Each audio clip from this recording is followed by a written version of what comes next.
Okay, so should we get started or should we wait a little bit longer? Your show. All right. And after. Okay, are you ready for it? Yep. Okay.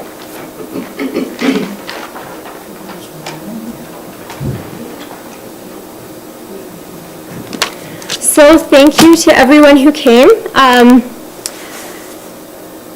I would like to invite our two speakers. The other side has opted not to come tonight. So I will introduce the two speakers who have come. Robert Dixon is a family physician who has practiced in southern Alberta for 25 years. He has recently retired from his family practice in northwest Calgary with the intention of working part-time with the Inuit of northern Canada, traveling extensively and spending more time volunteering to correct the injustices in our world. Dr. Dixon has worked closely with Dr. James Beck, particularly in their campaign to turn off the water fluoridation taps in Calgary, which was accomplished in 2011. He supports the statement by a recent Nobel Prize laureate in medicine who said that water fluoridation is the biggest scam ever propagated against society. Thanks, Justine. You're welcome. So, not a huge crowd, so I'm sure you can hear me okay without microphones, or am I projecting okay back there? Everybody okay? Good. So, thanks, Justine, for organizing this. I know it's been a lot of work for you, and it's frustrating at times too, because often we do ask the other side to come to these forums and presentations, and very seldom do they show up. And when they do show up, we're often relegated to a position where we can't rebut what they say. So we like to be as open as we can about this, and people were invited and with sufficient time. So it's unfortunate the other side chooses is not to show up. Anyway, that's sort of part of their mandate, I guess. They don't like to debate these things in public. So just as a little bit of background, I'm not going to spend much time here because Dr. Beck is the expert. Dr. Beck has worked on this issue for a couple of decades now, and he's the scientist in the group. I'm just the family doctor. But for me, I took on this problem for my patients about 15 years ago, and that was 1999 when Dr. Beck and I first started working on this extensively. And I saw that fluoridation was being promoted by many, many organizations around the country, and friends asked me how I had voted in the 1998 referendum in Calgary on water fluoridation, and I said, well, I voted for it because I listened to what Calgary Health Services had to say, and they said it was good. And so I don't have time to research all of the thousands of things that we have to deal with as a family physician, and so I trusted their information. And they said, well, maybe you should look at the information yourself. And I said, well, why is that? And they said, because it really doesn't jive with what health services are telling you. So I did look at the information extensively, along with Dr. Beck, and I was abhorred as to what I found there.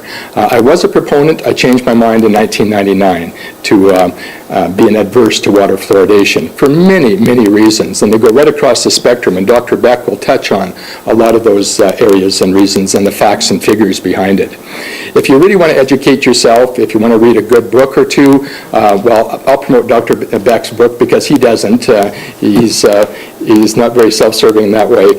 It's an excellent book, co-authored by two other people, Dr. Paul Connett, who's a PhD chemist from New York, and Dr. Meckling, who's PhD from England. The three of them extensively researched and wrote this book that's filled full of scientific annotations, scientific studies, and also some of the politics behind how Dr. Albert Carlson called this the biggest scam ever, not one of, but the biggest scam ever propagated against society. This is the winner of the Nobel Prize in Medicine, called it the biggest scam ever propagated against society.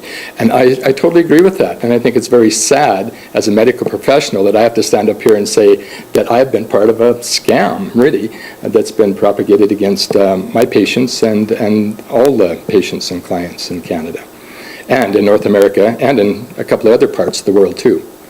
There's only several countries that really fluoridate, and Canada is one of them, unfortunately. So There's been a number of people over the years, not just Dr. Beck and myself, but many medical professionals. There's now, what's the number, Jim, now? Is it 4,500 professionals around the world that have signed the documentation, the open letter against water fluoridation? It's 4,500 professionals that have actually taken the stand to put their professional credentials out there and say, no, this is a bad thing, let's not do it anymore, let's stop it now. And the EPA, the Environmental Protection Association scientists in the state, 7,000 of them signed a letter to Congress asking them asking them for a moratorium on water fluoridation because they were so concerned about the science. These are some of the top professional scientists in the world that are saying, stop this. And yet, who's listening? Well, not any of the 93 professional organizations that keep going around in circles. Well, they said that it's good, so we're going to say it's good too, and we said it's good, so these guys over here will say it's good, and it keeps going around and around. There's no science, really, very little science backing up water fluoridation, but the professional organizations just keep going around and around and around saying it's healthy, it's good, it's safe, but they don't monitor it. I'll just read you a couple of things briefly from my presentation to the Utilities and Environmental Committee in Calgary that made the decision to stop water fluoridation along with City Council in 2011 in Calgary. And that was a real watermark because we were the first major city in Canada to really stop water fluoridation after having had it for over 20 years.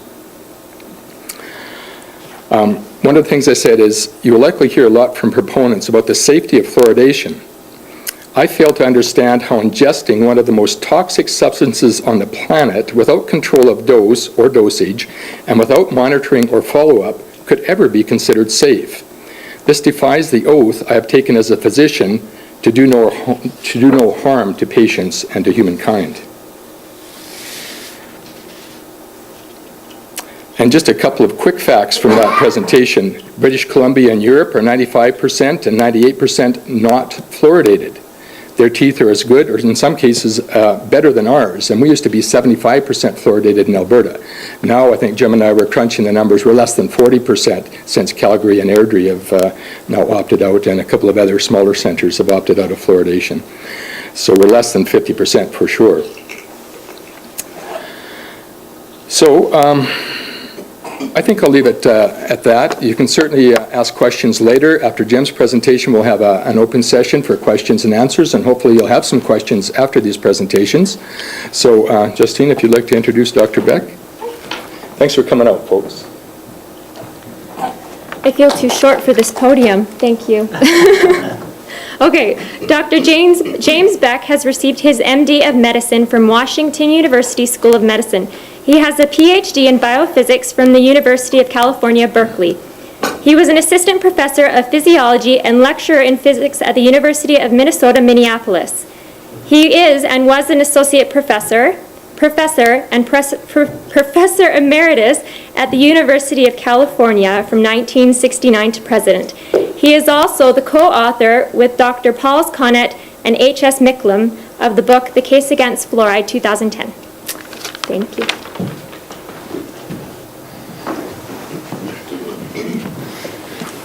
Well, thank you, Justine.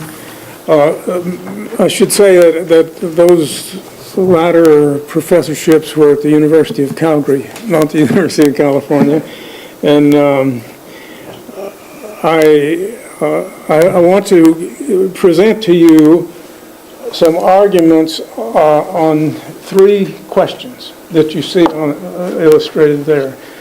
Is water fluoridation, the fluoridation of public drinking water, safe? Is it effective in preventing cavities? And is it ethical?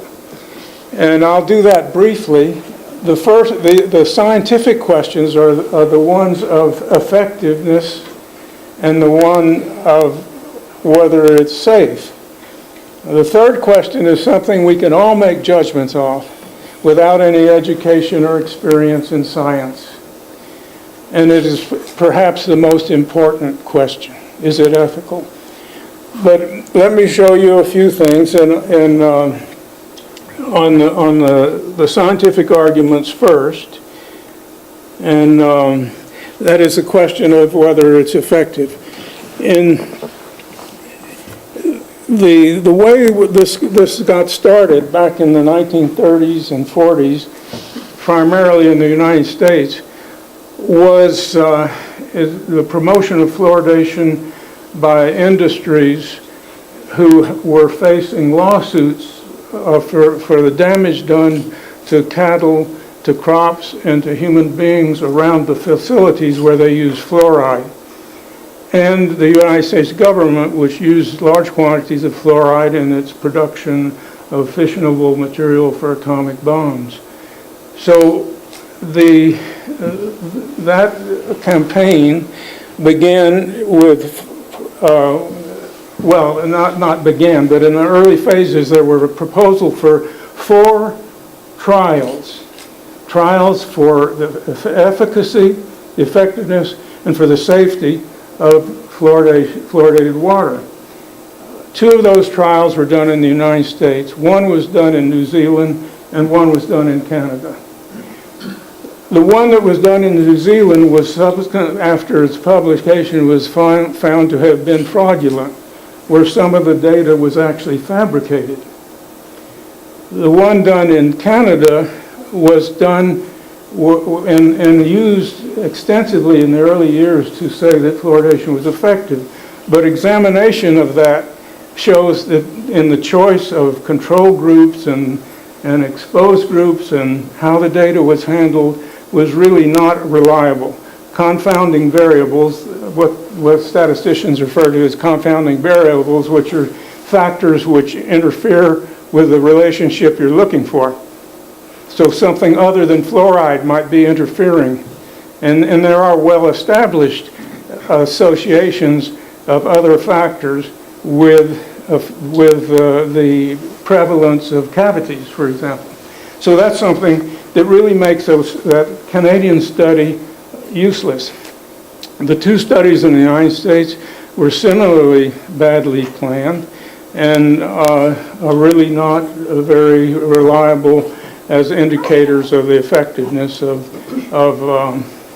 fluoridation in preventing cavities.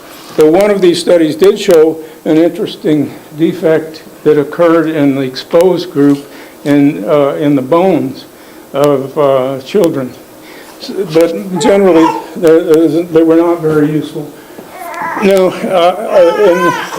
during the course of, now we've had this for 7 decades or so, fluoridation in one place or another throughout the world, and we can observe some things that have occurred during those years. And the World Health Organization has gathered data, which I'll show you in a moment in graphic form, which suggests that the countries with fluoridated water and countries with non-fluoridated water are no different with respect to the history of the incidence of cavities.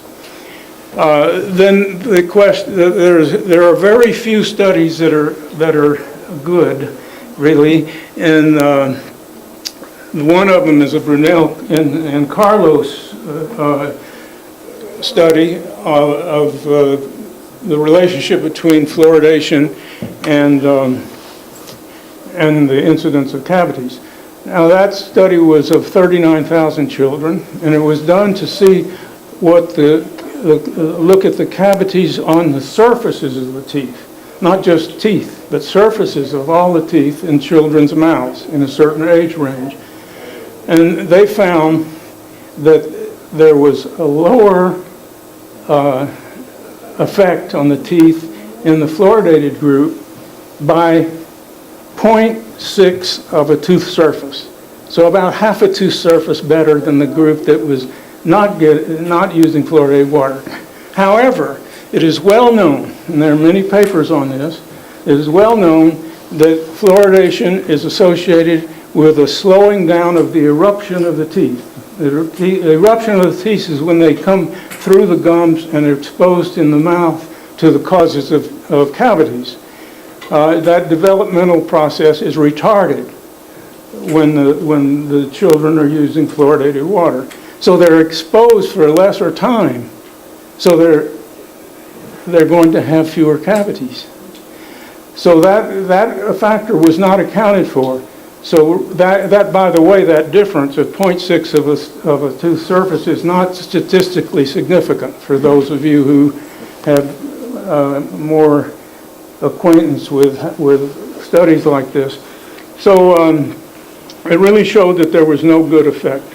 And however, it's interesting that in the abstract of this paper and in the conclusions of this paper, the authors say fluoridation is a very good thing and should be continued. Now that's strange, isn't it? But it's not uncommon.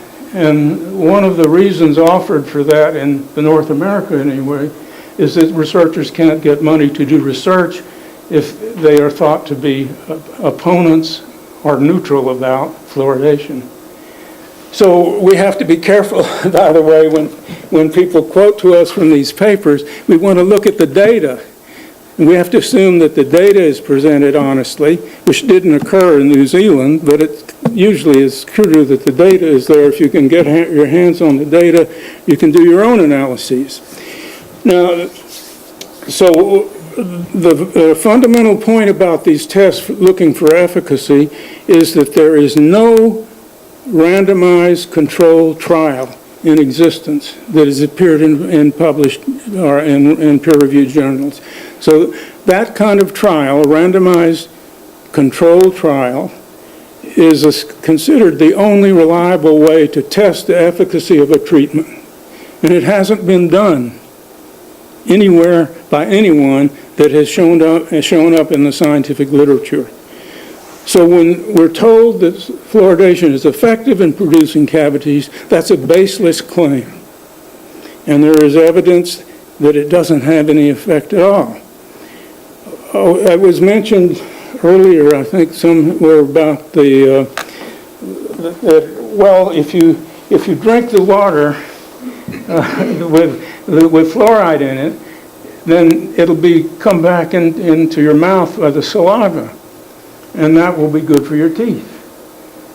But when the concentration of fluoride in saliva in a population that is using fluoridated water is something like 0.002 parts per million, when 0.7 is sort of the standard recommended for cities and towns that use fluoridation. So that's not sufficient for us to expect a detectable difference. So now, another thing that we can look at, and this is something where sometimes we're frightened by promoters of fluoridation and say, you stop fluoridation, your children's teeth are going to fall out. You know, you're going to have cavities within months, which is nonsense. But it is a legitimate question. It's some years after stopping. Has an effect occurred to show that the children who are not using fluoridated water have more cavities than those who are still using fluoridated water? Well, the studies that have been done show two outcomes. One is that there's no difference before and after. And the other is that there's less prevalence of cavities after stopping. None of those studies that have been credibly done and reported show that stopping has been associated with an increase in the prevalence of cavities. So, whoops, wrong way. Yes. So this is that World Health Organization data. The World Health Organization doesn't promote, but it approves of, endorses water fluoridation, despite the fact that it's collected data from the early 1960s. Let's see, I have a nice pointer somebody gave me. Yes, a laser pointer. Somebody in Lethbridge gave me that after a talk I had. Okay, so starts in the early 1960s And this DMFT is decayed, missing, and filled teeth, which is considered a reliable measure of a cavity experience. And so that data goes from in the early 60s up to 2004. Yeah. So there are 18 countries represented here. 18 countries where the data has been gathered. This is on for children. Of those, and they're all really alike. You see the differences here are, so one tooth difference or something between those two. The differences between the fluoridated countries, which were 4 in number, and the non-fluoridated countries, which are 14 in number, this involves millions of people. There is no difference, no significant difference between their experience. It's true that when fluoridation started, and it started in those early years, since fluoridation was started, the incidence of cavities has decreased. But the point is, it couldn't be because of the fluoride, or the fluoridation, because it happened just as well in non-fluoridated countries as in fluoridated countries. So that's not a systematic scientific study, but it involves a lot of data from a lot of people. And I think it's sort of convincing.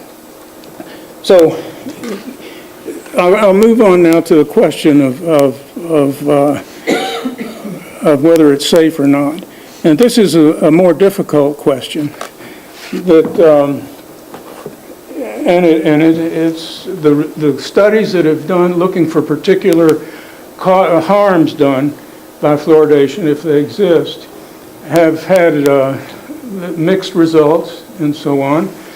But there are several kinds of harm or adverse conditions, we might call, say, with respect to human health, that are very clearly associated with fluoridation. Now, I say associated with because we can't say that the problem, for example, thyroid suppression of the thyroid system is clearly an effect of associated with fluoride. As a matter of fact, in the 1930s and 40s, physicians used sodium fluoride to treat hyperthyroidism, to deliberately suppress the thyroid function. So you wouldn't want to give it to normal people. So anyway, that's a good, but we say it's associated because in most cases we can't say with definite certainty that it caused, that A caused B. We can say that every time you see A, you see B. That's association. And this is a problem that we have in epidemiological studies with everything. And some of you might remember the history of the problem with smoking, where at first we observed this association, and then over decades it was finally shown more and more there's a mechanism that you could recognize and so on. So now we assume that cigarette smoking causes lung cancer. Now that's the way the process goes. So there are known and possible harms. I've just mentioned these on the side. Everyone agrees, I think, even the proponents of fluoridation agree that there's a harmful effect on teeth called dental fluorosis. I'll show you some pictures of what that looks like.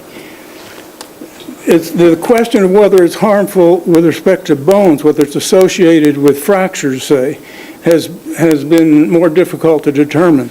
But it does seem clear that there is an association between hip fracture and exposure to fluoride in drinking water.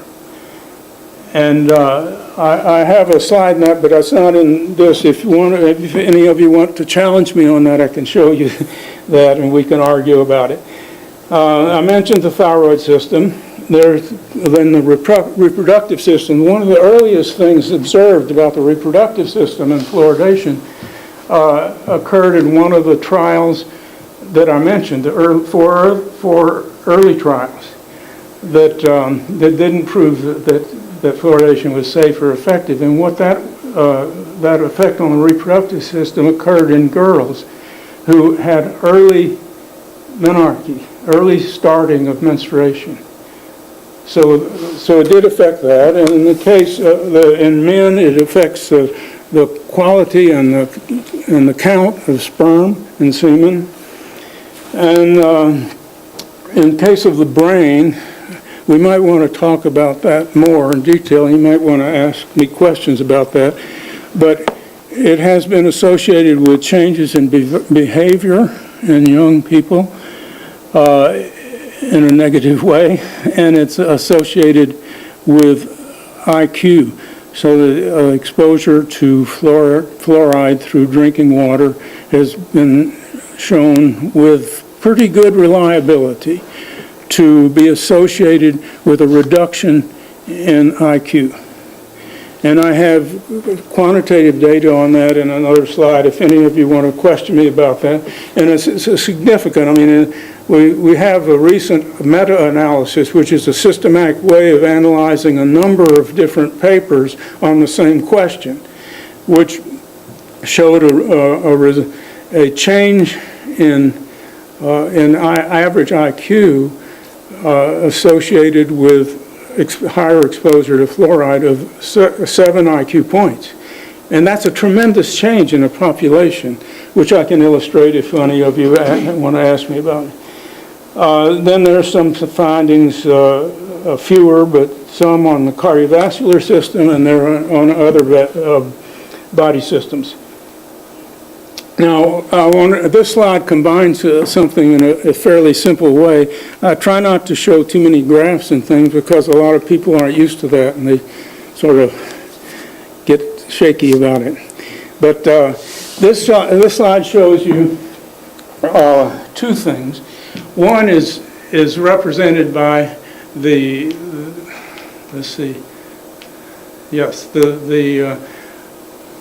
bars with, where's my, there it is. There, okay. These bars, you see, they all have about the same level of the percent of children with cavities. See, and it's the same over this range of concentration of fluoride in the water. Whereas in the blue columns, which represent the presence of fluorosis, dental fluorosis, that's an effect, I'll show you that in a minute, on the teeth, rises consistently with a rise in the exposure to fluoride.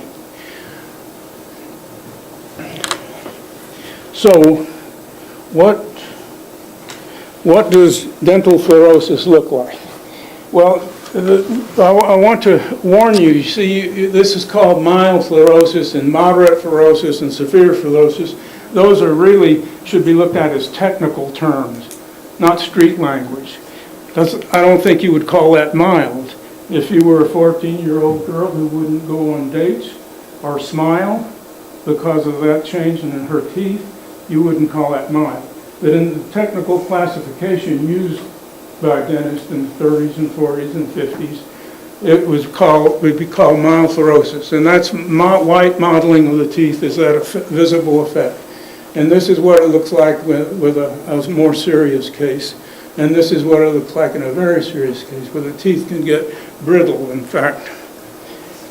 So is fluorosis just found now and then? Not to be worried about if you're not the one that has it, which was sort of the attitude of the promoters of fluoridation. When they started it, they said we want to put 1 part per million in the water because we think there will only be 10% of people with dental fluorosis. That upsets me. Have someone so arrogant as they say, well, I'm quite willing to have 1 out of 10 children suffering from dental fluorosis just because I want to test this hypothesis. But here's some data taken by the Centers for Disease Control and Prevention in the United States, a promoter of fluoridation. Even though they admitted in 1999 that ingesting fluoride does not prevent cavities. So did the American Dental Association. It does not prevent cavities, they say, but they want us to continue to drink it. They said it's really affecting it topically by touching the enamel of the teeth directly. And there is some evidence that has a little bit of benefit. But that is not the same as swallowing it. When you give it to the whole population to swallow, you must be assuming that the teeth are the only thing it affects. It's clearly not true, as we've seen with the thyroid, for example, and with the reproductive system, and with the development of the brain. So here we have as much as 41% of the population between 12 and 15 years of age in the United States have dental fluorosis. That's 41%, but the people examined includes those that weren't even fluoridated, weren't getting fluoridated water. So 41% of the 12 to 15-year-old population in the United States has dental fluorosis. So if you weren't convinced that it deserves attention, maybe now you are. Now these are two effects that I've mentioned, and I'll let you question me about that later, but I've mentioned hip fracture and the effects on the brain and via IQ. And so we've dealt with to some extent with the first two questions. Is it safe, and is it effective? And I think the reasonable conclusion in both those questions is no. It's not safe, and it's not effective. Let me add a comment here, too, because whom does it affect? Well, population includes all kinds of people. Most of the discussions I hear from the authorities, like the Alberta Health Service, deals with the normal, healthy adult. But we're not all normal, we're not all healthy, and we're not all adults. And it's clear that the effects on some subgroups of any sizable population is greater than it is to the average normal adult. So we have to, our obligation is to protect all of us, not just the normal adults. So this is a point that is not directly under this ethics, but you can see the ethical connection. The other thing is that when you put fluoride in the water, you're not controlling the dose. And what counts in affecting the human body is how much you swallow per day. How much you swallow per day per unit body weight. We're not all the same size either. But when you control the concentration in the water, you don't control how much people drink. Athletes, laborers in warm climates, infants, people with diabetes, all of those groups drink far more water than that normal adult. And it's a factor that we would like to see considered, but it doesn't seem to be. So we're always told by most promoters I've heard of fluoridation that the dose is controlled. The concentration in the water is controlled, not the dose. And we have to keep that in mind. Now, the ethical question is something that you can answer without any scientific background or any clinical experience whatsoever. And just within the context of medical ethics, it is unethical. It is unethical to administer a drug unless the person you're administering to has had informed consent. Informed consent means you sit down with a professional who's qualified who tells you what the expected benefit is, who tells you what possible side effects there are, and then asks, have you any questions? And then if you don't have any questions, says, do you agree to that? Now, that process doesn't happen with fluoridation. But other requirements are that the person who's receiving the treatment must have the option to stop it.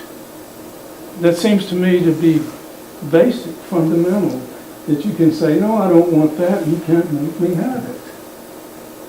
So fluoridation of a total city's water supply doesn't give everyone, or anyone really, the opportunity to stop ingesting it. Because even if they don't use the tap water to cook with and to drink, they're getting it in other ways. Because in a community where public water supply is fluoridated, the drinks that are produced there, the coffee that's made in the restaurant, all those things contain fluoride, which one person has no control over. Okay? Now, another point, and these aren't all of them, but the last one I have on the slide is there must be someone qualified who follows the consequences of the treatment. In other words, if you're given fluoridated water by your city council, somebody has to look at you as an individual to see how it's affecting you. That doesn't happen with fluoridation anywhere. So those things, I think, are critical points which are easily understood and ought to be given more attention. I think the only argument I've heard promoters of fluoridation say on the ethical issue, when they're forced to confront the ethical issue, is to say it would be unethical not to fluoridate the water. And but they have no substantial arguments about that. So I think that yes, okay. That's the last thing I want to present. I hope you'll have questions because it helps me focus, and I think answering your questions is more interesting to you than just my talking about things I think you want to hear. Here are two websites. These are websites which are openly opposed to fluoridation, but they both have bibliography, scientific bibliography, which include all of the available citations for studies of fluoridation and fluoride's effect on the human body, whether they show harm or don't show harm. And the first one, the Fluoride Alert, is from FAN, the Fluoride Action Network, which has a very good, recently added feature of their website where you can select papers out of the bibliography with pull-down menus for dates when they were subject matter, whether it has to do with the brain and so on. So it can be useful to people without scientific background.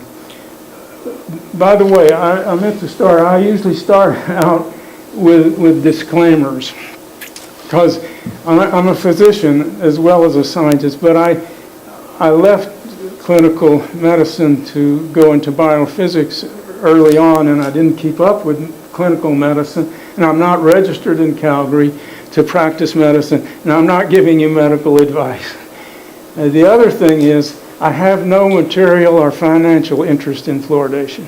Whether you have fluoridation in Cardston or not doesn't affect me personally, except that I'm sad that you do have it, and I'll be happier when you don't, because you're my fellow human beings, and I'd like to see you have the best lives possible. But I don't have any financial interest in this, and in fact, though I'm a co-author of the book, I don't profit from the royalties, because all the royalties I get are applied to things like coming here and getting materials to study and answering people's questions. So, and that doesn't cover it all. So I'm clean. Now, I guess I'll better quit and see what Justin wants us to do. I think just questions? Is Okay. there- Yeah, if anyone has any. I have a question. Yes. When fluoride is introduced into a city, the political process, is it voted in by the people or by the city council? And that's Well- one question. The other question is, when people think it's maybe a bad thing, is it voted out by the people usually, or is it voted out by the council?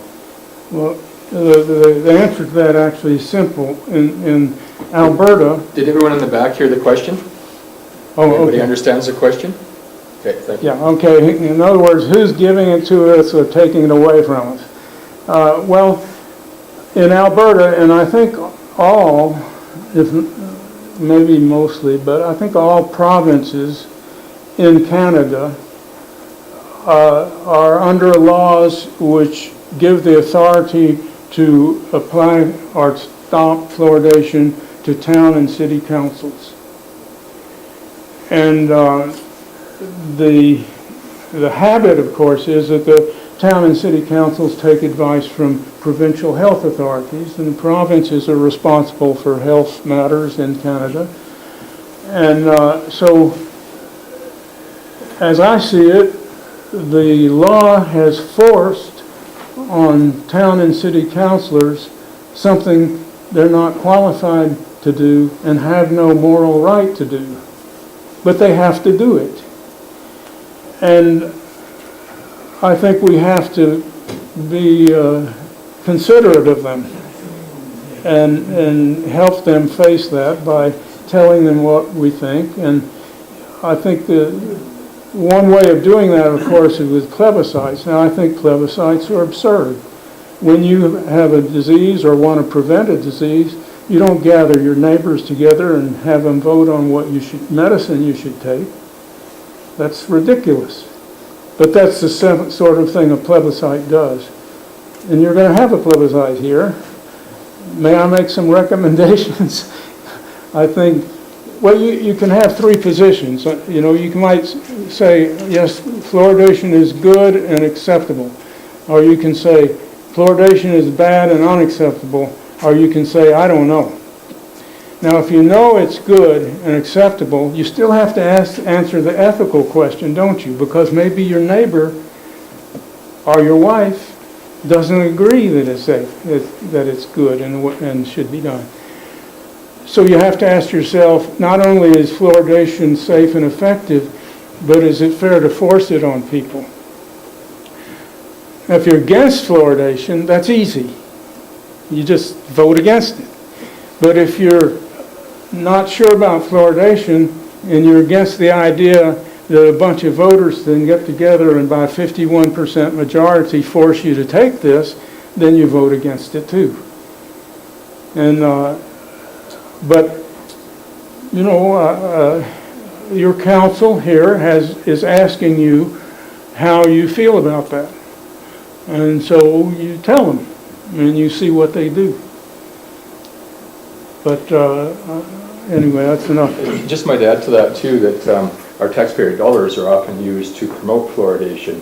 In the 1998 referendum in Calgary, Alberta Health Services gave to Calgary Health Services $250,000 to promote fluoridation. And some of the stuff they put out there was really, really, in my opinion, as a medical practitioner, very shady. And the anti-fluoridation side got $0. So just like tonight here, Justine out of her pocket pulls the money together to advertise and to do things, and Alberta Health Services puts out information with our tax dollars, again, promoting fluoridation. So it's not a level playing field, neither, folks. It's quite unfair. I'd be glad to analyze the handout that Alberta Health Service distributed here recently. Anyone? This gentleman here has a question. If we stop taking fluoride, are any of the teeth problems reversible? Are the changes in the teeth reversible? Yeah. No. And if the permanent teeth are affected, they stay there until they fall out with the damage on them. But by the way, that can be corrected. I mean, a dentist can treat dental fluorosis. Some of those teeth that were virtually destroyed, there's not much hope for, but there are several treatments. One is to put a veneer over it the dentist will scrape off some of the damaged enamel and put an artificial surface there. That might cost you as much as $10,000 a tooth, and it'll have to be done again in a few years. Or do you have better information? It was just a little high, it's about $1,200 a tooth, I have 6. What's that? They're about $1,200 a tooth. $1,200 for one tooth? For one. Yeah, my dental friends in Calgary, many of whom don't allow fluoridation of any way, shape, or form across their doorstep, tell me that to treat sort of advanced, mild, or moderate fluoridation is anywhere from $15,000 to $20,000 and up. That's not just to put caps on. You're right about the cost of caps. They're $1,000 to $1,200, somewhere in that range. But to actually treat mild, moderate, well, that's not even severe. Severe would be a lot more, but $15,000, $20,000, $25,000 or more. And yet, the pro-fluoridationists tell us, oh, there's huge cost savings from this. That's something that one figure that's banding about is we save $38 for dental care in every dollar that's invested in fluoride. That figure is just pulled basically out of thin air and is not true. So the actual efficacy and the cost savings of this practice are negligible. And if you factor in all the other costs that are involved, it's a huge cost to actually fluoridate.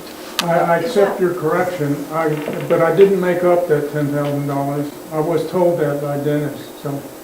And Can I just say, it's is full mouth that restoration. true? Yeah. That $1,200 is the truth? Yeah, I thought he said it Well- was $10,000 per tooth, and I was just No, saying that the no, caps they are. didn't. But maybe he meant full mouth restoration. Anyway, Yeah. that's. It's for full restoration, Yeah. so. Can I was wondering Yes, go ahead. if you could go into how this fluorosilicic acid is produced, where it comes from, and we know it doesn't come from our soil or our water. Yeah. And so the industry is a byproduct of potash industry. Yeah. And can you go into that and tell us Sure. where? It's A just lot on of the it's same in thing. China. May I ask a question first of all, Oh, yeah. Sheila, Sure. pertaining to what we just finished discussing about the dental fluorosis and the cost of remediation? That's what now? From the Can you information that speak you've up? given us about treating dental fluorosis, Yeah. we have to come to the conclusion that it's a very profitable business to have fluoride in the water for the dentists. Well, I don't, I can't. How can it be otherwise? I mean, We're just talking logic here. We're not talking morals or anything else. We're just talking logic here. Well, it depends Yeah. on how many people can even afford to entertain having it treated. Yes? well, okay, let me answer Sheila's question about the chemicals Production. used to fluoridate. Yeah, where it comes, trace where it comes from. Okay. People need to go and do their research, they need to know, well, it doesn't come out of thin air. Okay, that's an important question, and I'll be pleased to answer that. In North America, probably about 97 or 8% of jurisdictions that fluoridate the water do it with either hydrofluorosilicic acid or the sodium salt of hydrofluorosilicic acid. Hydrofluorosilicic acid is not a natural product. It's not found in nature. It's obtained from the wet scrubbers of the toxic output of the production, usually, mainly, of fertilizer, phosphate fertilizers. So that the result of in the wet scrubbers, what results is a aqueous solution, that is a solution in water, about 23% plus or minus 1 percentage point of hydrofluorosilicic acid. Now that is what is shipped to Cardston to dump into the water. By the way, it would be illegal to dump that into the ocean, into the lake, into the river, or to pour on the ground. But it's fine to put into your drinking water. So anyway, so what is this stuff? Well, the idea is each molecule of hydrofluorosilicic acid has 6 fluorine atom on it, right? Now, when you put it in water in very dilute solution, as it is done in the city water treatment plant, it dissociates. That is, the molecule breaks up into its parts. 6 of those parts are fluorine atoms that are now have a -1 charge. They're called ions. So that's what we usually mean when we say fluoride. They're fluoride ions. So when a person is heard by a promoter of fluoridation to argue that it's not safe to swallow hydrofluorosilicic acid, the promoter says, oh, don't worry, it dissociates in water completely. Well, first of all, that's not true. It's almost completely, but not all. But secondly, and even more importantly, it doesn't matter. Because what matters is what results in your stomach. And when you swallow this solution, which has a lot of fluoride ions in it, and it goes into the stomach has a liquid in it, which is very acidic. For you chemists, it has a pH somewhere between 1 and 2. And it's very acidic. That means there are a lot of hydrogen ions running around, +1. And when those hydrogen ions +1 electric charge see those fluoride ions with -1 electric charge, they get together and form hydrofluoric acid, which is very corrosive, but neutral, no electric charge. And having no electric charge, it passes readily across the stomach's lining, the mucosa, the membrane of the stomach, and is taken up into the blood. And in the blood, it'll dissociate a little and produce some fluoride ions, but it'll be distributed, most of this hydrofluoric acid, to all the tissues in the body. And because it's a neutral molecule, it can enter the cells. Most charged things can't enter the cells because there are water-soluble things can't, because the membrane is largely fatty substance, the membrane of the cell. But at any rate, this hydrofluoric acid can go to all the tissues, where it does these things I mentioned to some of the tissues and other things to other of the tissues. So the use of hydrofluorosilicic acid, or sodium fluorosilicate, the sodium salt in it, is not simply adding fluoride to the water, because some of those undissociated molecules are damaging to the lining of the stomach directly. Fluorosilicates, they're called. So you've kind of got a complex problem here. And the other point I want to make, because promoters often say, oh, what are you worried about? We're just topping up natural fluoride in the water. That's very misleading. Some of them, just may not know better. But the way that I say it's misleading is because the natural fluoride in water is almost all from calcium fluoride, which is a natural substance in the Earth's crust. So you get the source water that goes into the water treatment plant, it will contain calcium fluoride. Calcium fluoride is very, very insoluble in water.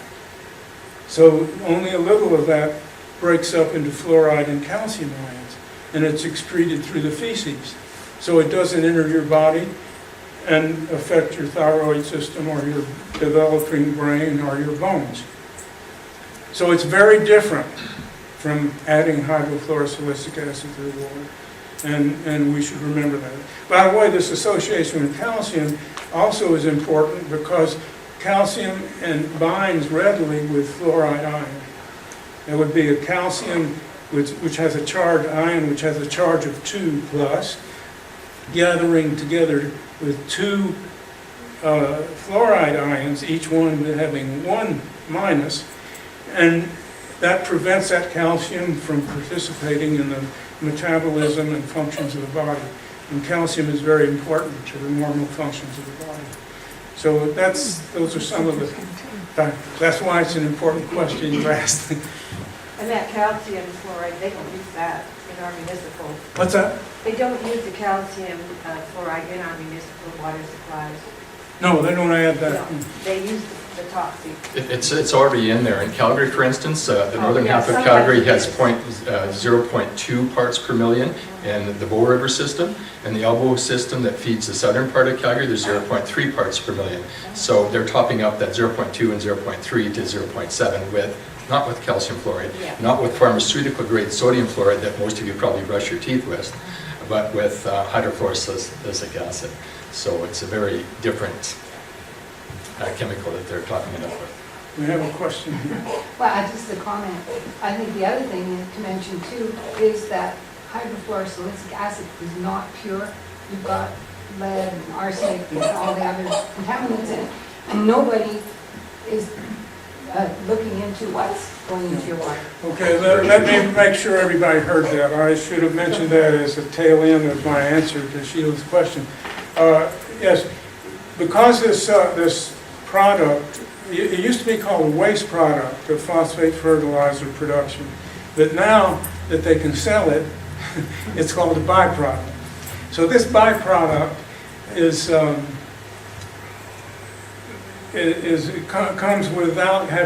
comes to your city water plant without having been purified.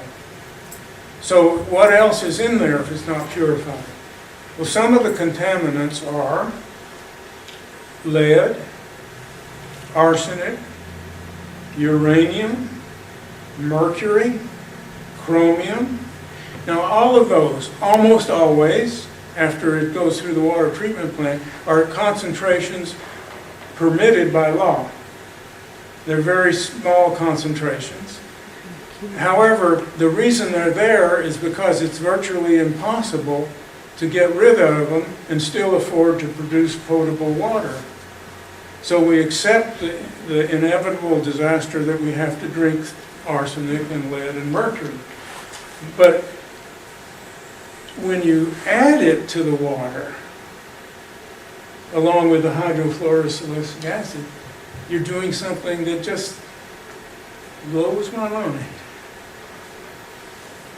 Anyway, that's Another question here? Now, the fluoride that dentists use, let's say after you have your tooth cleaned, is it's kind of a safe one, isn't it? It's topical, it doesn't go into your stomach. It hardens the enamel, doesn't it? now, okay.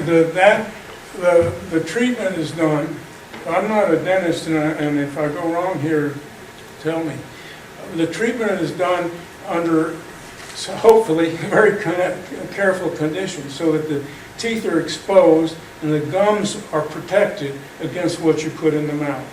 Then the dentist applies to your teeth a substance which contains maybe 4,000 parts per million. Compare that to 0.7 to the teeth, and leaves it there for 4 minutes, something like that. 1 minute? Depends on the assistant. Yeah. That's true. Some do it as long as they should. I've also been told 4. Anyway, it's left there for a limited time, and then you are told to rinse your mouth out, and don't swallow anything till you've rinsed your mouth very thoroughly, and hopefully several times. So that's what's done, and it probably does introduce fluoride ions into the tooth enamel, which will replace hydroxyl groups, that is, oxygen and hydrogen group, has a valence of -1, replaces it with a fluoride ion, which has a valence of -1, and that is thought to be more resistant to the acids that cause cavities. Now, you mentioned in some of your studies that you cited that some smaller groups have a positive effect, and they weren't all negative. There were some good that came out of some of those studies. Is that the ones where they just use topical treatment? No, I didn't deal with tropical fluoride application, and the only studies of relationship with it between exposure to fluoridated water and the incidence or prevalence of cavities, none of them have shown a positive that it reduces them. As I told you about that one paper, they showed a benefit of 0.6 tooth surfaces. That, by the way, is 0.6 out of 128. By the way, the authors claimed that was a 17% saving. But you see how you can calculate that? They calculated, and I can do a calculation the way I suppose they did and get 17%. But if you do it what I think is a more reasonable way, you get 0.023%. So just to clarify, from what I understood, most of the studies that had been done were done using sodium fluoride, not hydrofluorosilicic acid, right? What kind of studies? Topical or water fluoridation? Water fluoridation. Oh, well, for a long, long time, very little fluoridation was done with sodium fluoride. But, and I'm not aware of any clinical trials where they use sodium fluoride. This woman here has a question. Yes, in the 1950s and 60s, did they use fluoride in water? Well, it's in the United States and Canada. It started in 1945. In 1945, they started as trials in 2 pairs of cities. That is, a control and a one where there was fluoride added to the water. And in Canada, they did the same kind of experiment. One city started fluoridating and the other continued as an observed control. And that started in 1950. And those studies were supposed to end in 1945, but the United States Public Health Service endorsed fluoridation in 1950, before the trials were done. You did the Well, trials. it's to say that in the 1950s, I was born and lived on a farm, and then we moved to northern Saskatchewan. And you think there was fluoridation at that time? Well, And I have all fluoridation, my own teeth. I have all my own teeth. it spread kind of rapidly after 1950, when the U.S. Public Health Service, now the Department of Human and Health Services or something, is when it approved it, and then the American Dental Association approved it, and so on. That it spread very rapidly, and so by I showed you that data from the early 1960s to 2004. Well, in the United States and Canada, that would progressively include fluoridated populations. Is that, I may not have understood your question, please. Well, I just wondered if they were using it then, because I Oh, lived yeah. on the farm and I lived in the north. I don't think we had fluoridation, and Well- I have my own teeth and they're good. Yeah. Well, that's one little bit of data out of millions. We have a comment from our public health nurse here. Sorry, just saying, I grew up on a farm as well, and we had high levels of natural fluoride, so you have to get your water tested to see what the levels are. And they recommend it, especially in this part, because there are some areas that have really high naturally occurring the sodium fluoride, and they actually have to take it out to make it at a safe level. They do it on both sides. They take it out. There's varying levels of naturally occurring sodium fluoride in water all around the world. And so on your farm, you might or might not have had, the only way you know is if it was tested. So a study of one, again, is not going to take us very far. We can do studies of one until the cows come home, and it's not going to prove much. But I'm glad you have your own teeth, whether it's from fluoride or not. I doubt if it was from fluoride, but... I'm 66 and I have my own teeth. Yeah, well, genetics play a big role in it. Maybe the care that you got, maybe brushing your teeth, maybe a good diet. There's a whole lot of things. Yeah, no, I was just Yeah. going to say that just because I'm 70 and I've got my own teeth, but I take good care of them. I brush them regularly and take, floss and do all those things and have good diet. And in our society today, overall, most people do those things. In our society. Yeah, in our society. And so I don't know that you can really say the fluoride is doing it. No, that slide that Dr. Beck showed should end the debate right there. The fact that every country in the world that fluoridates or doesn't fluoridate, the incidence of cavities and caries have come down dramatically in the last 50 or 60 years. Yeah. That should end the debate right there, unfortunately. It doesn't. Well, that data that Dr. Dixon is referring to that I showed you on the slide is, you know, it's fairly strong indication that it's not due to fluoridation. So we're left with a question, why did all those countries improve their dental health? And at the same time, you know, that fluoridation was spreading during those decades, societies were flourishing in some ways, including diet and the prevalence of dental care and education and so on. And so those are factors that could very well explain that. And in fact, there have been careful studies of other factors. And in Scotland, there was a program, this isn't a scientific experiment, but they started a program, they don't have fluoridation, and they had a school program where they did certain things about teaching children how to brush their teeth, about educating people about their diet, about making dental care available to children who weren't getting it before, and they had a tremendous improvement in dental health. Absolutely. So there are other ways to do it.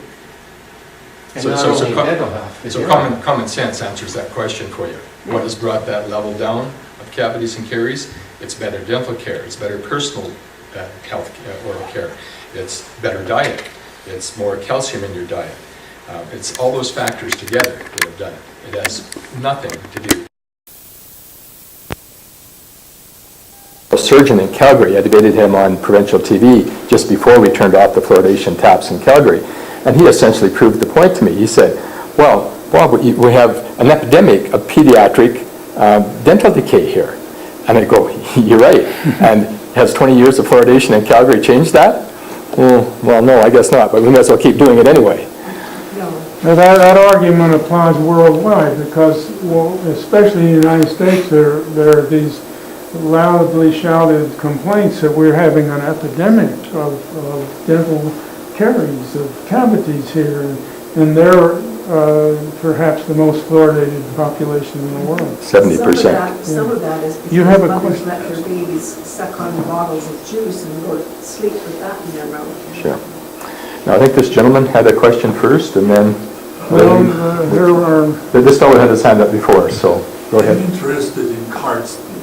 Now, you said that Calgary, what was the ratio of fluoride? Is it 0.7? Well, 0.7 is the accepted normal level now to bring water What's the fluoridation. level in Cardston that is being put in? I believe it's 0.7. Does anybody... Is it? 0.7? 0.7 to 0.8. They top it up, don't they?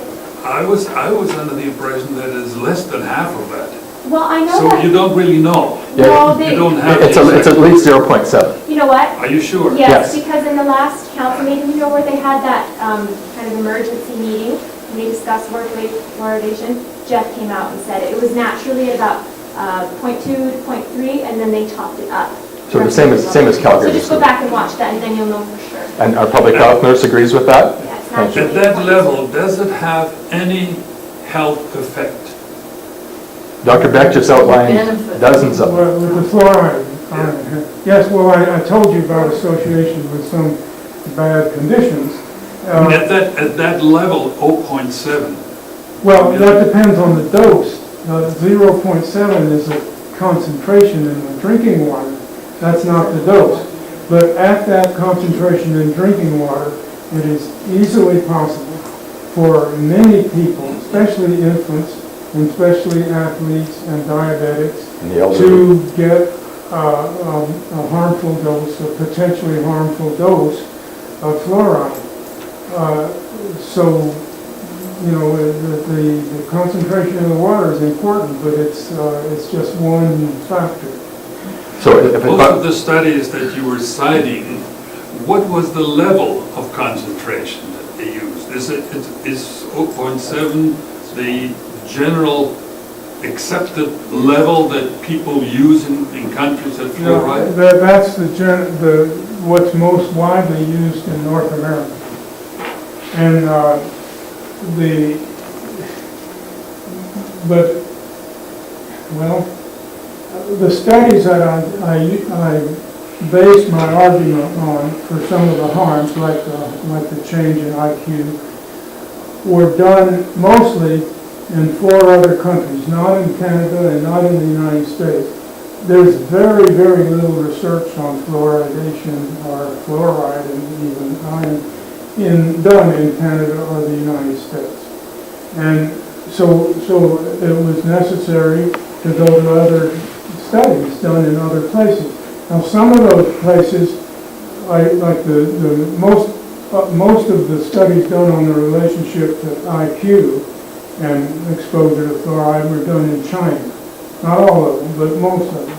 And the reason for that is because nobody supports that kind of research in the United States, but also because in China there are areas of where there's very high natural fluoride, and there are villages, which are usually small populations, and one of the limitations of these studies is the small number of cases, that they're not all very small, but most of them are relatively small.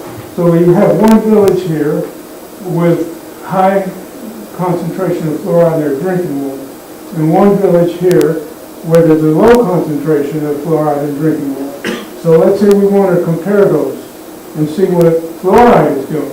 Well, there are confounding variables, right? So we look at the water in both those villages and we see whether they have the same or different amounts of lead, for example. Lead affects neurological development, so it would affect IQ. So we look at that, and we look at all the other things that we have an idea might confound or might confuse us in trying to find out what the fluoride is. So you can, but in China, it was possible to get villages that were very, very well matched, with one exception, and that was the amount of fluoride in their water. The families were a similar size, similarly educated, had been living in those same villages for generations, and had the same incomes and the same occupations and so on. So that was the reason so many of those studies were done there, because there was the opportunity. And, but again, the fluoride you're talking about That's natural. is natural, was not, it was natural. yes. So when they say top it off, they're using a completely different product. That's right. And we're supposed to think it's natural. I mean, Well, that's the big scam, yeah. and no one's getting it. It's really, I left it to Dr. Dixon to use words like that. Because I want you to listen to because my... the industry wants this. But, It's misinformation. We have some more questions here, Jim. This young lady here, and then the lady at the back there. Please. My son, who's grown up in Cardston, has fluorosis. And Wait a mild. minute, try again. Your son has fluorosis? Yes, my son has mild fluorosis, How old is he? and he's 9. 9 years. And apparently all I can do is veneers, but should I invest in toothpaste that doesn't have fluoride? Like, is more fluoride going to hurt him going forward? Well, he has all his permanent teeth, right? So Well, he's still getting his molars. his molars, yeah. Okay. So the issue here is there is evidence. I'm not really convinced it's very strong evidence, but there is widely accepted evidence that that application of high fluoride concentration from toothpaste, which may be 1,500 or 2,000 parts per million, will be associated with fewer cavities. So there's reason to think that that's a good thing, and that your 9-year-old son should learn to brush his teeth thoroughly, and he can use fluoridated toothpaste, but he must rinse his mouth before he swallows any of it. And not once, or twice, or 3 times, but 4 times, maybe 5. And then he can go off and play and eat and swallow things. But probably that's a good use of the fluoridated toothpaste is a good thing. And of course, not to drink any beverages that are produced in fluoridated areas, not to drink or eat any products that are prepared with fluoridated water. So Because I should there's move that- away from Cardston if this doesn't go through. Well, you have a chance. That's an option. The other thing too is your conventional groceries, like product, is all contaminated with fluoride pesticides. You know, they All use your, pesticides. yeah, all your chemicals. Just a quick So it's comment. not pesticides. Excuse me. No, it's not pesticides. Excuse me. Or mother. Just a quick comment from the nurse here. And Dr. Beck, you mentioned this, that fluorosis happens as the teeth are developing, so the ingestion of fluoride while the teeth are developing. Once they've developed, there's no chance of making it worse. He's the oldest Or of better. 5 boys, though. Right, so, but for him, like, there's no chance to make it worse. Yeah. But another point we should not forget here is don't let him drink sugar, fortified drinks all day. I don't. That's a very big factor, I'm told. Juices. Well, just using highly sweetened drinks or even food, that's bad. So, from what I'm understanding though, for the teeth, once they're erupted and they, that, there's no chance of more fluorosis, but other things you need to worry about, such as the IQ, such as, kidneys, it's other things that I feel personally are Because take priority. And if there's no chance of more fluorosis, I guess you may as well not brush with fluoride at all if it's not doing any. Well, no, because Dr. Beck said the topical effects are different because they go into the matrix of the tooth, so then that's widely accepted. I mean, yeah, that would make sense. So, Debatable. Okay, let's get to your question back there, please. In Europe, they use fluoridated salts. I just wondered what you know about that. Fluoridated salt in Europe, yeah, I can even answer that one. Yeah, one of our head medical officers of health in Calgary on national radio commented on that when he was asked, well, do they fluoridate in Europe? And he says yes, and a lot of us out there in the audience sat up and went, what? Because Europe is 98% not fluoridated.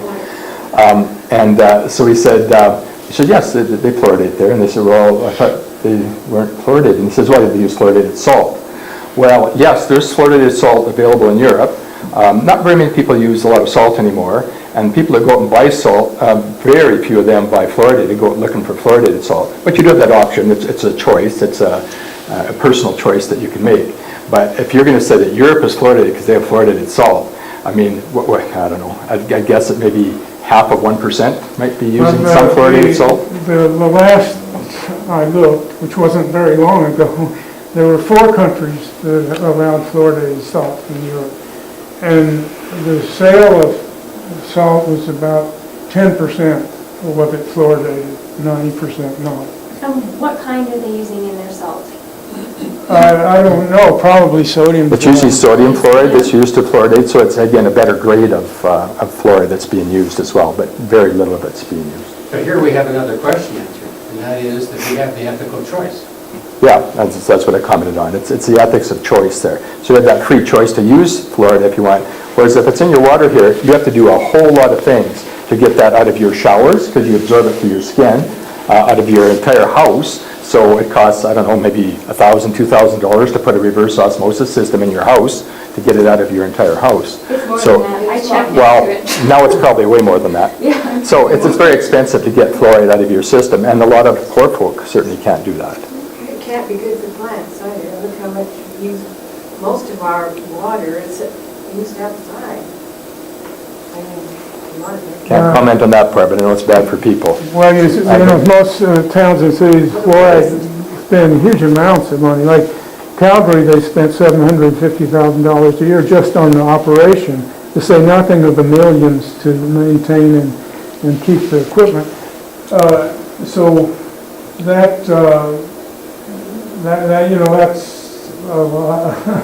a lot of resources for most towns and cities. That was one of the things that helped us get it out of Calgary water, was that in 2012, Calgary was going to have to spend about $6 to $7 million to upgrade their systems for water fluoridation. It's an extremely, extremely toxic chemical.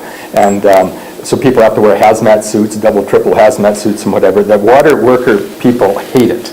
They really don't like handling fluoride or hydrofluorosilicic acid. But they were going to have to spend, say, $7 million. And so that factored into the decision to turn off the taps, as well as the ethical reasons. Back here, please. I was going to ask if it can be filtered out like the Brita filter or something No. like that. The only filters that will take hydrofluorosilicic acid or fluoride out. Skin anyway for Yeah. showers. The only filters that will take it out is reverse osmosis and maybe one or two of the very best carbon filters, but many reverse osmosis. So there are other ways, but they're more expensive and harder to maintain. Like you can distill it, but that's expensive. But somebody was talking about the tremendous expense of eliminating fluoride use of water in your house. That's not the way most people who want to avoid the fluoride handle it. They would get just a reverse osmosis system for their water that comes into their kitchen sink. And that would account for probably the majority of the exposure, but not all of it by far. Well, sorry, which I should say is about 1,000 to 2,000 if it's for the kitchen, but a whole house system is very expensive. Yeah. Our nurse, please. To give some local data, because we found this out in April, Cardston spends about between $5,000 to $7,000 a year on their water system. But it's when you're looking at upgrading the whole water system that you're looking at those things. It's very expensive. 5,000 to 7,000 is just for the routine operation, buying the chemicals. Yeah, and that is for, because I talked to Jeff to get confirm numbers, that is for the product, but then when you calculate about 1,000 in addition to that for the maintenance of the equipment, it brings it up to around 7,000. So 5 to 7, yeah. Well, no, even more than that, about 7,000 with the maintenance. And that also doesn't take into consideration the wages of people who have to take the time to But you still have monitor. chlorine, so you still need people. But it's a little bit different. Yeah. So it actually is more than that. But that's the local year data. And I've got a friend whose son worked at the water treatment plant who was riddled with cancer. And she attributes it to that. So, Certainly a possibility. it is. Any other questions or comments? Marilyn? Just a comment on the water filtration. You can get Berkey filter units that are that have fluoride filters in them. That's for your drinking water, your cooking water, and those are less expensive than your reverse osmosis. A Berkey filter, and what is that, carbon or? Aluminum, what is it? Alumina or something like that. It's a special fluoride filter. Okay. Yeah. The Health Ranger says that Berkey has one that doesn't, that will take out those heavy metals. Would it not be cheaper to vote no? Thank you. It'd be much cheaper to vote no. Another question? The Berkey filters, they run at least 200.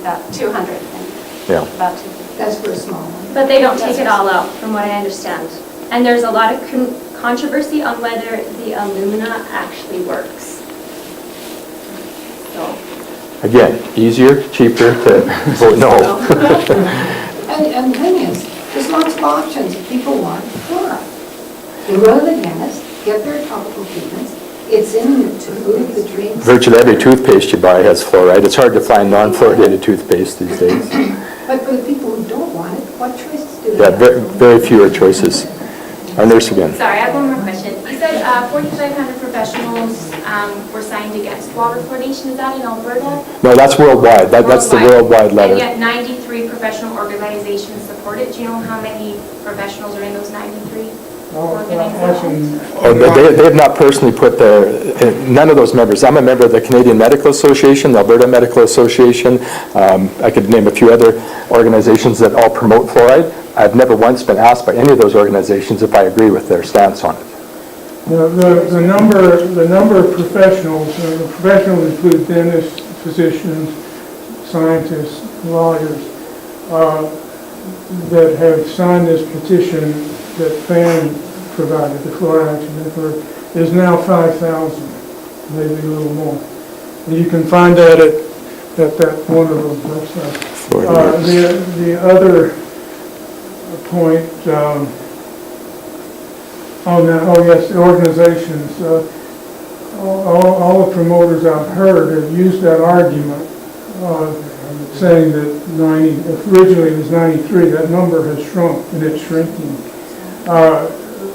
The organizations endorse this. Well, a lot of those organizations are not scientific societies. they're trade organizations, many of them, and they endorse on the grounds that they endorsed.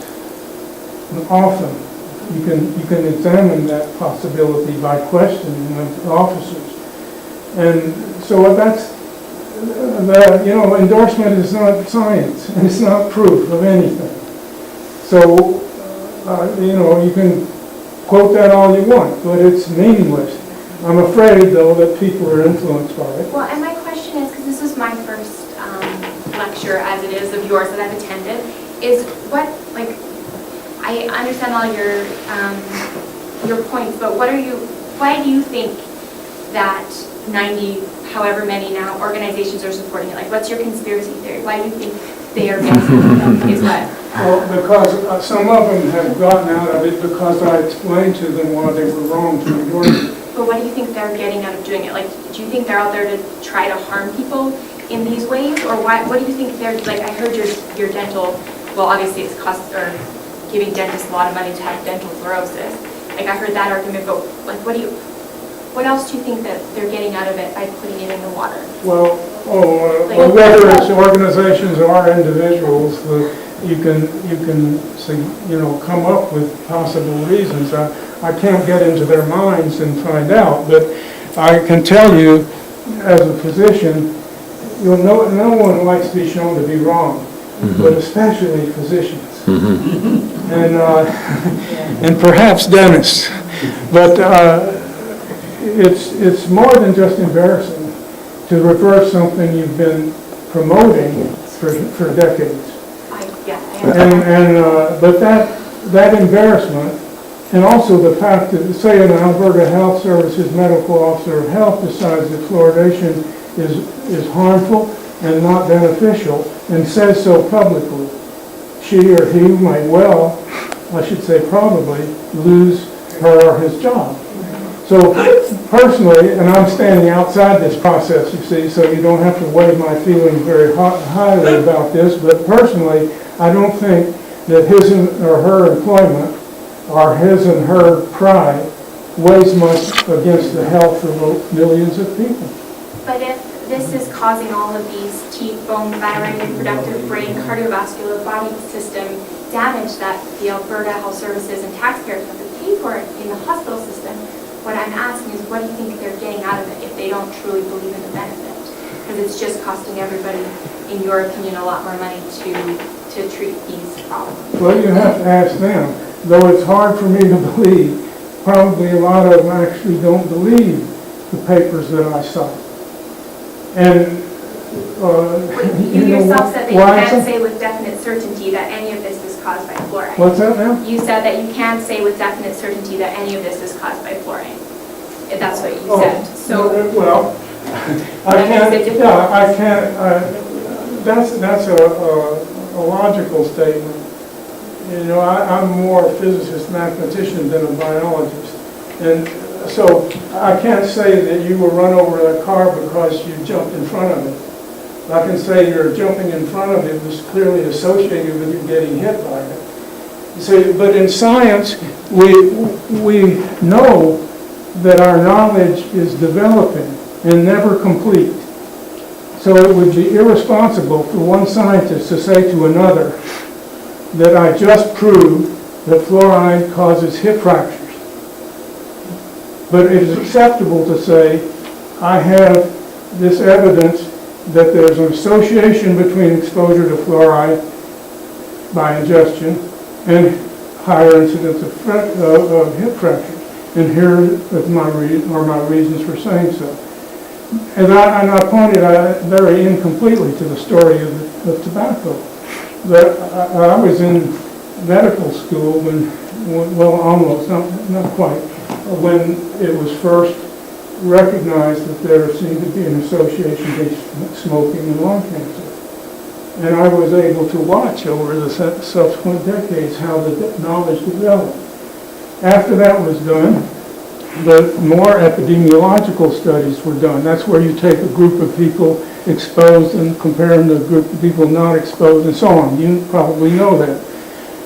And then you look for arguments, plausibility arguments. Well, there were, early in this story, there were experiments done in laboratories with dogs and exposure to cigarette smoke and actual histological examination through the microscope of the lung tissues and chemical analysis of the lung tissues. And it was shown that there was an association between the smoking and those changes in the lungs, and so on. So more and more plausibility builds up, and the epidemiological spreads to its common knowledge, and you're not going to get in trouble for saying smoking causes lung cancer.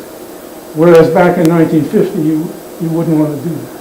So that's a great example of them changing their mind and saying that the studies have now shown that this has a negative effect, where it used to be recommended by physicians that you smoke. So they did go back on that. And I just wanted to point out that they're actually doing an Alberta-wide survey. They actually completed it last school year in Calgary, Edmonton, and then the surrounding zones as well. They're actually taking fingernail clippings.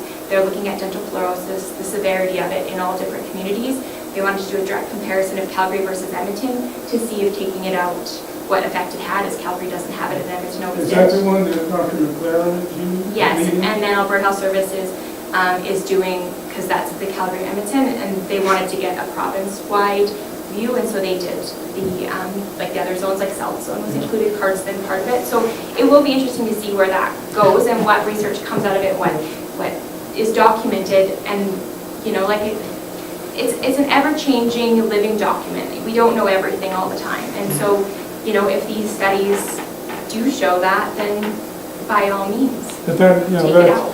Yeah, I'm eagerly waiting for that study. So am I. I had my doubts that it would be published, but if it is, I want to read it. But it's not a randomized controlled trial. And also, knowingly, I mean, these people that, they're not researching, they're not doing their research, they're not finding out where it is, what sodium fluoride we're using, or they're using. They don't associate it with the source of the industry. They're not, they just think it's all good, and it's not. There's two different kinds, and they're not using the right kind, so it's a poison. So that in itself is reason not to take it. I'd just like to make a comment on, there are some skeptics in the crowd, obviously you'd be one, I think there's probably a couple others out there that are still skeptical about the anti-fluoridation claims. If you are skeptical and really want to get informed, you can read Dr. Beck's book, as I mentioned, the case against fluoride. An excellent book to read is The Fluoride Deception by Christopher Bryson. He researched for years and years and years to write that book. Came out in 2004, The Fluoride Deception by Christopher Bryson. It's a great book. It goes through all the deception right from the 1920s and 30s on up, and documents that well. A lot of scientific notations in there too. Read Dr. John Calhoun's article on, and it's a short one. This is a really good read. Just Google why I ended my support for fluoridation. Is that Dr. Calhoun's? Yeah. Why I stopped supporting fluoride. Dr. John Calhoun, who was the chief dental officer in New Zealand for an amount of time back in the 80s. He was sent on a worldwide tour of the places that fluoridated to gather information to come back, and so he could promote water fluoridation and have all of New Zealand fluoridated. Well, on his year-long tour around the world, he found that indeed he was wrong. And he admitted that publicly. And he tried to get the policies changed in New Zealand. And guess what happened? He was fired. And New Zealand continued to fluoridate in bigger and bigger ways. So read Dr. Calhoun's article. It's an excellent, excellent story. And if you want to read something Canadian, read anything from Dr. Hardy Lineback, Lineback, who was, up until last year, the head of preventative dentistry at the University of Toronto. He is the most studied, most researched dentist probably in the world, but most certainly in Canada. He, up until 1999, was a big proponent. He was in favor of water fluoridation. And then he started looking at the literature more critically and doing the studies on it at that point, and he changed his mind, and he is now the biggest anti-fluoridationist in Canada. Read some of his stuff. Talk to him personally. He's an incredible human being. He's one of the few dentists that's done any research. Your dentist down the street will probably say, oh yeah, fluoridation's good. They haven't done 1/100th of the work on fluoridation that Dr. Harley Lineback has done. So, was this a forum to turn people into anti-fluoridationists? Or, because like, are you only giving information?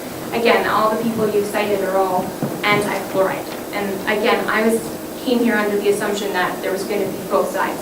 We were hoping there'd be both sides here too, but the people that were invited did not show up, which is the usual state of the art for the sort of. So there isn't anything on the studies and the papers and the books? Well, do you have any? Because we'd be glad to put those out there. There are very few studies on, good studies on water fluoridation. Have you read the York study, the largest study in the world? Okay, well, you probably should. It's the largest study in the world. It's about 257 pages. Dr. Beck and I have both read it. And they do at the end of it say, well, we should probably continue water fluoridation. If you read the whole study, you can go chapter by chapter and section by section and go, oh, this is bad, that's not good, probably should be looking at that, that's not reasonable. And then at the end they say, well, we probably should continue it until we have better studies. They right in that study, they say there are no good studies supporting water fluoridation. And yet, Dr. Luke Schwartz, who you mentioned before, and whose presentation is on City Council's website or whatever, time after time after time, he quotes the York study as promoting water fluoridation. We have a letter from the head, Dr. Sheldon, the head of the York study, being quite adamant that no one should be using the York study to promote water fluoridation. Yet, worldwide, it's done every day. People use that to promote fluoridation. If there's good studies, please send them to us, because we've searched the literature top and bottom and inside out, and we've not found any. The York study is outdated. It was published in 2000. And it was very weak in the sense of it didn't include a lot of scientific work that had been published in. But it looked at 224 studies that decided were worth looking at. And it had 3 categories for quality, A, B, and C. They found none with a good quality A. They had 3, I think, with a quality D, and the rest were bad. And their conclusion is that there is not sufficient evidence to conclude that water fluoridation is effective in preventing cavities, and there's not sufficient evidence to say that fluoridation is safe for human consumption. And on the other hand, they did say that there's no evidence that it benefits children of poor families relative to children of wealthier families. That's an interesting study, though, on efficacy, on effectiveness of fluoridation. If you want to know more about the possibility of harms, the way to go is to the 2006 publication of the National Research Council in the United States. They are responding to the Environmental Protection Agency of the United States, which had set a level, set 4 parts per million as a safe. Anything below that is safe and acceptable. They wanted that examined, that recommendation, and so this committee was established of 12 dentists, physicians, scientists, some of whom had been opposed to fluoridation, some of whom had endorsed fluoridation, and some of whom had made no public statement on it. Dr. Lineback was among those scientists, and they worked for 3.5 years. They studied over 11,000 papers, and they wrote a 507-page report, and you can get access to that report from the Fluoride Action Network website, fluoridealert.org.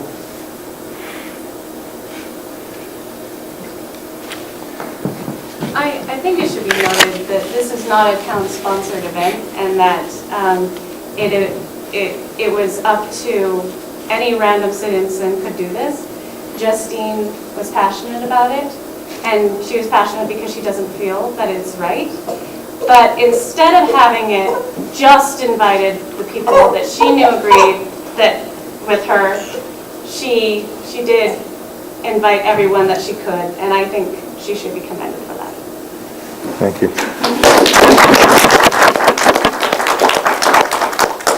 Victor, did you have? I have a couple of points to make here, if I may. Number one, the book that Dr. Dixon suggested, Fluoride Deception, by Christopher Bryson, it's a very, and he has everything documented right there. Marilyn has some copies if anybody wants to purchase one. I'm assuming these are for purchase. Yes. And Dr. Beck's book, The Case Against Florida, as well. Both incredibly scientific and very powerful. If you read this one, be sure to read the notes too. It's unbelievable. Almost half the book is notes. That's Scientific annotations.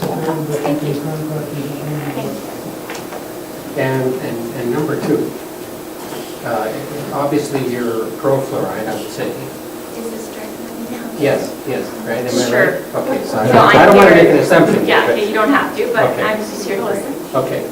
Have you had the opportunity to say whatever you'd like to say here? Yes. Okay.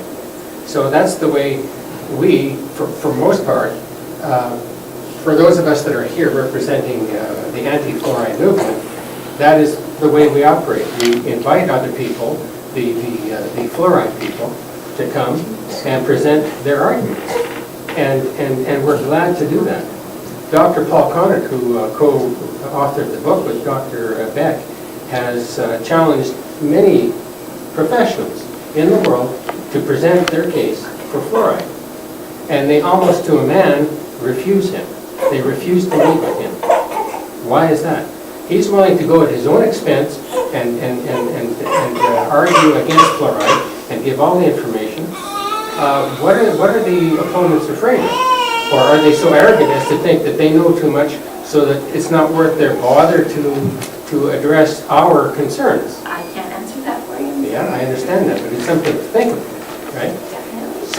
So the thing is, you've had the opportunity, and anyone else here, if they're for fluoride, they have the opportunity, they have the freedom to speak up. No problem at all. And please give us the opportunity to reply to those arguments. It's that simple, it's that fair. We're not denying anybody any freedom of speech here. I just want to thank you for coming though, because your questions are rounding out this forum, and that's what I wanted, so thank you for coming. Sorry I couldn't present more. Thank you for having the courage to do that.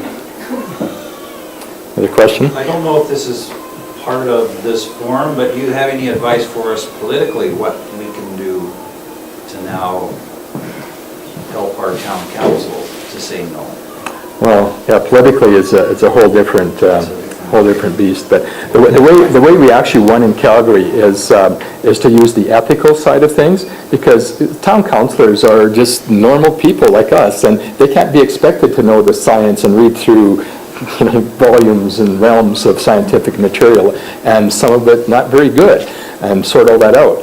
But they can make decisions on the morals and the ethics of mass medicating people without control of dose and dosage with an unapproved chemical. That's how we won the day in Calgary. Dr. Brian Pencott said it very eloquently, and that's where him and his colleagues, we won by 12-3 in Calgary. It was overwhelming. 12-3 is massive. And that's probably the major thing that you can do. Alberta Health will present some information. I don't think they could come anywhere close to presenting 1,000 studies like we do in the case against fluoride, but they would present some information, or they would tell you about the 93 or less now, 90 organizations that endorse it. They're not doing the studies neither. None of those organizations are, not even one of them. But they will tell you that they do endorse it, which is true. They do endorse it. Does that carry weight with some people that don't inform themselves? Yes, that carries some weight. But you can talk about the ethics and morals of mass medicating yourself or your neighbor or your kids or the poor people in town that can't afford to take fluoride out of their water. There's real good studies showing that water fluoridation does nothing good for poor people, but there's some real good studies that show potential and possible harm. Let me add a little detail to the Calgary vote, because we worked with the councilors for 10 years or so before they voted to stop. 12, actually, but But they, there were 15 members of the council, and the vote, as Dr. Dixon said, was 3 to 12. The majority in favor of stopping fluoridation. Of those 3, there was one, an older and very long-standing council member who genuinely believed in fluoridation, or so he said, and was unwilling to listen to any arguments about it. But the other 2 were the newly elected mayor and a newly elected council member, and neither of whom had been around during this educational process. And they both indicated that they didn't know enough to make a decision. So they opted for the status quo. And so that's how we ended up with that vote. But really, I think there was only one of those 15 who was convinced that fluoridation was the thing to do. Just to throw in what you were asking, some councils are getting sued. I don't know here we didn't do that, but there are cities where councils are getting sued. there are some law cases being brought forward, particularly in Ontario. Around Toronto. I'm actually just curious, you talked about the lower IQ and that you could show more information about that with children. I have 4 young children, so I am interested in that. Well, okay.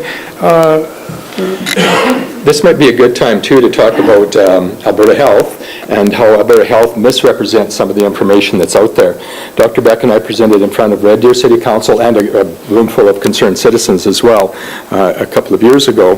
And this is just after the Harvard study came out, the major Harvard study that said there was a 7-point drop in IQ.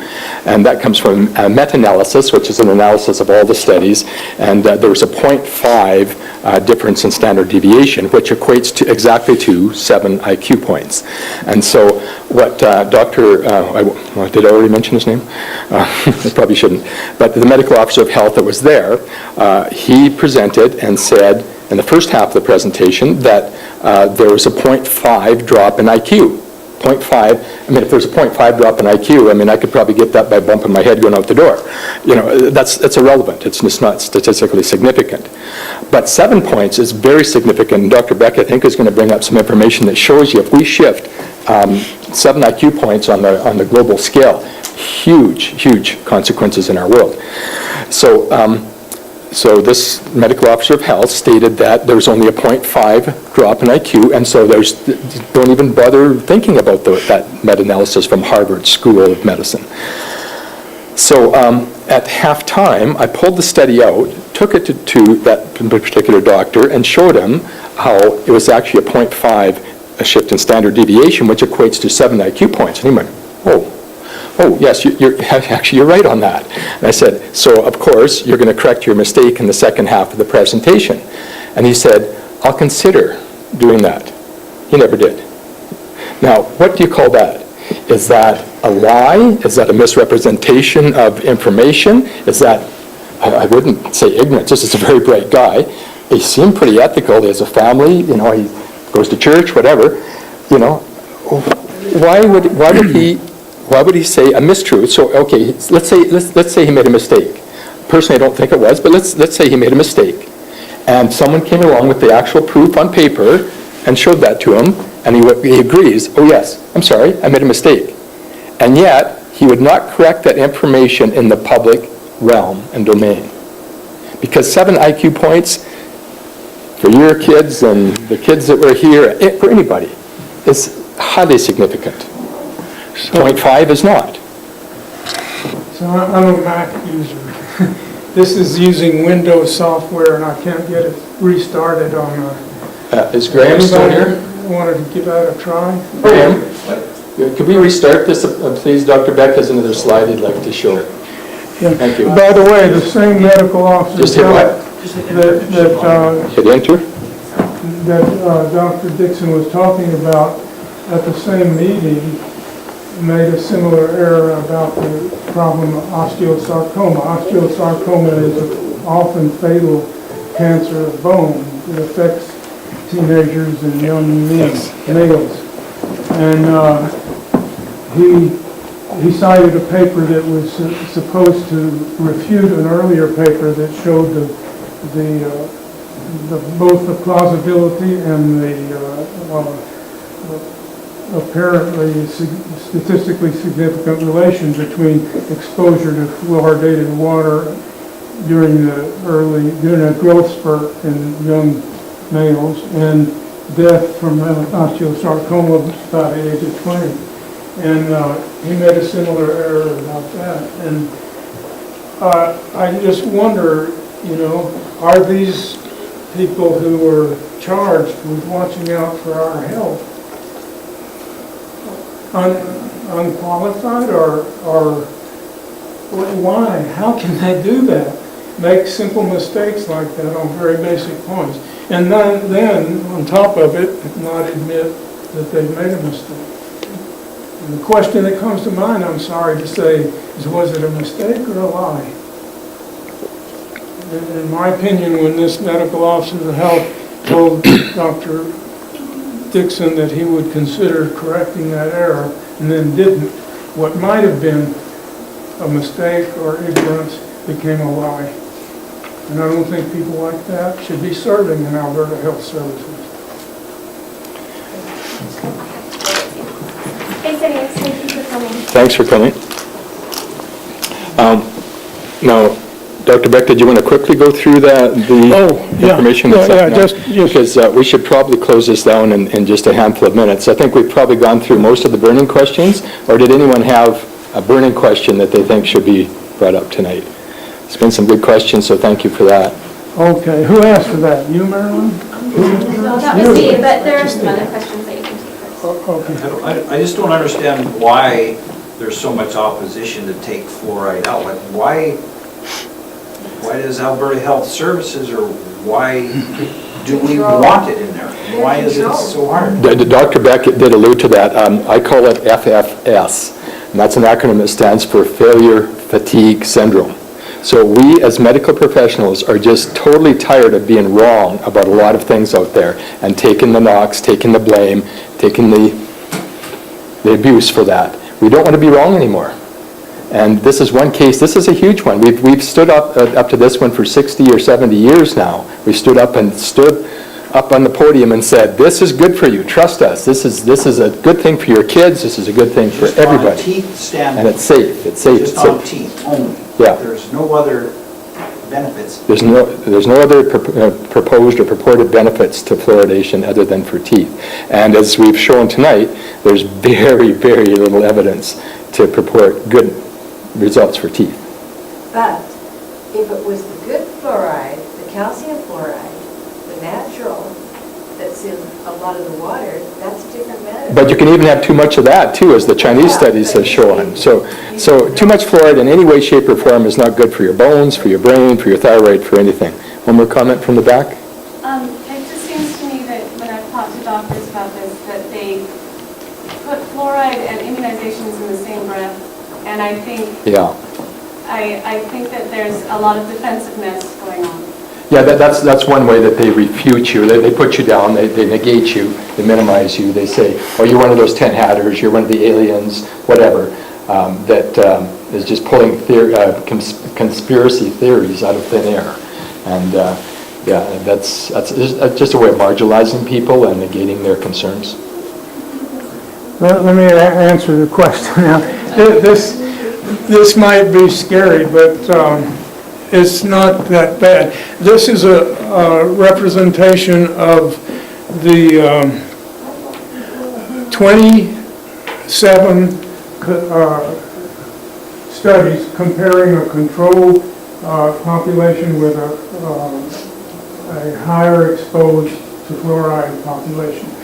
And of those, this line down the, do I have this here? Yeah.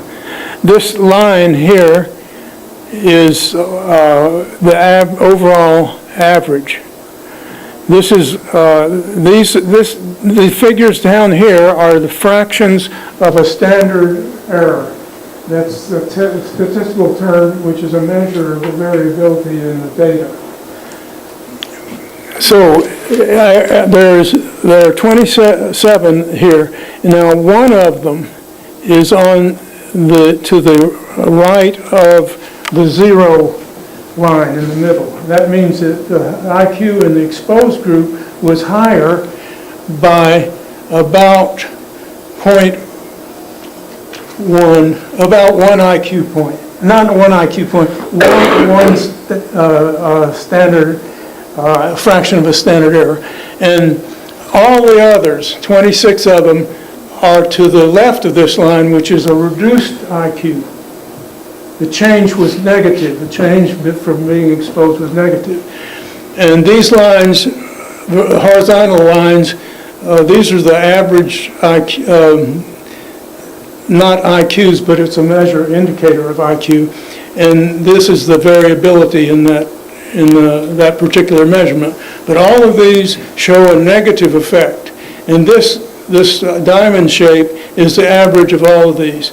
And it comes out at minus 0.45. Now, what does that mean? That means that there's a difference overall in these 27 studies. Overall, there's a difference of 6.9 IQ points, lower for the higher exposure than for the low exposure to fluoride. And so we ask ourselves, if you have a population of 3,500 here, or 1.3 million in Calgary, how much of that population is effective and what does it do to our society? Well, here's the normal distribution of an unaffected group. That bell-shaped curve just represents the frequency of the values of IQ at the bottom here. See? So most of them are at the average, which is 100. Anybody above 130 is what the psychologists call genius. They're very useful to us. They help us solve our problems. The psychologists call anyone below 70 retarded. They require social and medical services. And so in the next slide, it shows you what that change means. Instead of about the 2% in a normal population unaffected by fluoride or anything else that are below 70 IQ, instead of that, there are, instead of 2%, they're 4%. So in a population of a million people, you're talking about changes of tens of thousands of people. Of our children, initially, well, that deserves some attention, doesn't it? So I think that's all I have for it to show you. Yeah, that's something else. Okay. We should probably wrap it up now because I have to drive Dr. Beck back to Calgary in the cold and the snow or rain or whatever's happening out there now.